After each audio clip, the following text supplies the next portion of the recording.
Eating disorders get put into this little slot, and that's not how they work. It's actually an anxiety disorder. And so much so, actually, that there are now researchers and specialists internationally that are talking about changing the name from eating disorder to a different name for a type of anxiety disorder.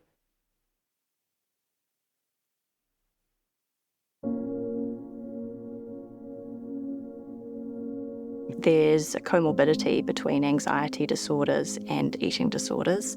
Studies have shown that the rate of anxiety disorders alongside eating disorders is between 50 and 80% of people who struggle with eating disorders will also have an anxiety disorder. And people who present for treatment with an anxiety disorder, about 11% of them will go on to be diagnosed with an eating disorder. Eating disorders are common, so 9% of the population globally will experience an eating disorder in their lifetime. I developed an eating disorder in my very early teens. I was 13. I suffered a very close family member bereavement. I lost my brother in a motorcycle accident. Combine that with going through puberty. I had experienced a lot of bullying at school as a result of losing my brother, unfortunately. So it was really tough. And that whole combination is something that is now identified as a perfect storm of genetic predisposition with environment and socio factors. So it all comes together as a trigger. So if you're genetically susceptible to an eating disorder and anxiety, and you have these additional triggers, there we go, that's what develops. Eating disorders involve a lot of anxiety, thinking every day, what am I allowed to eat? How many calories is this? Are people judging my body? Have I done enough exercise to deserve to eat this food today? Episodes of binging, which feel out of control.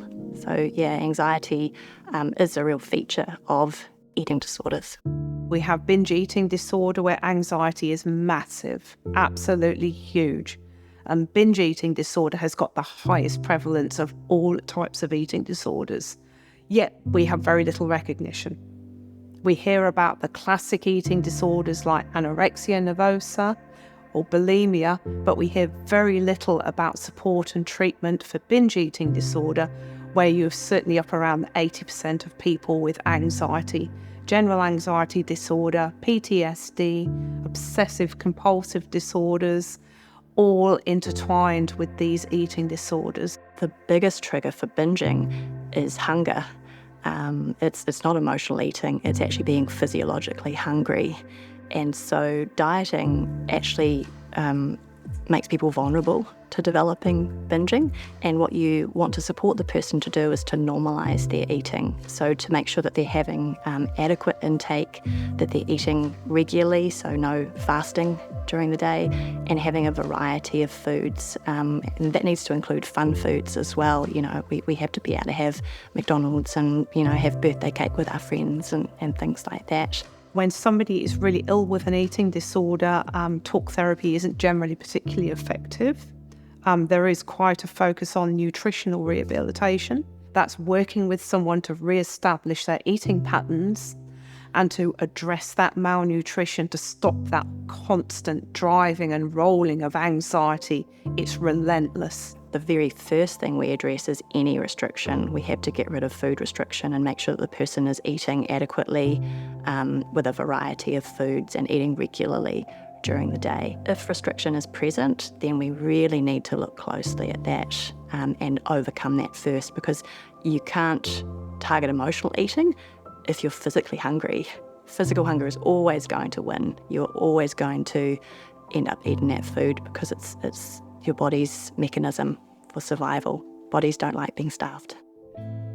One of the biggest misconceptions is it's about weight and about body size. We know that it's across all cultures, all ages, neurodiverse populations, completely under-recognised there.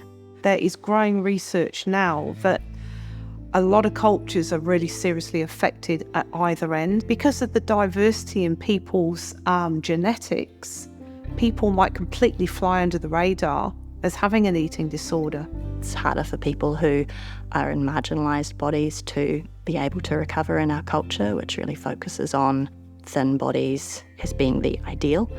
And actually this sets us all up to feel bad about ourselves. And when someone is vulnerable to developing an eating disorder, that can really get into their head, and they can really strive for the ideal body, but at the expense of their physical and mental health.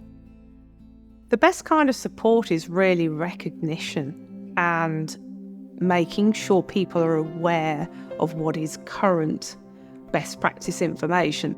I think finding community can be really empowering, even if that's just via social media.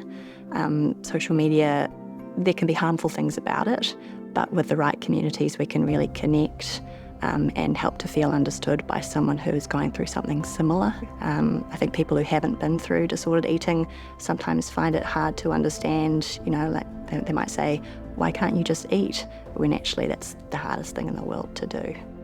On one hand, we have a lot of public health messages which are promoting types of diets and eating, and a really high focus upon nutrition and sports.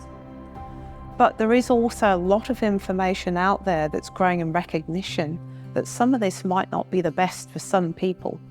So it's just having even just that level of awareness and understanding. Unfortunately, eating disorders have been really poorly recognised and really poorly funded, and as a consequence it's hard for families to access treatment. Even harder really is going a step further back from that.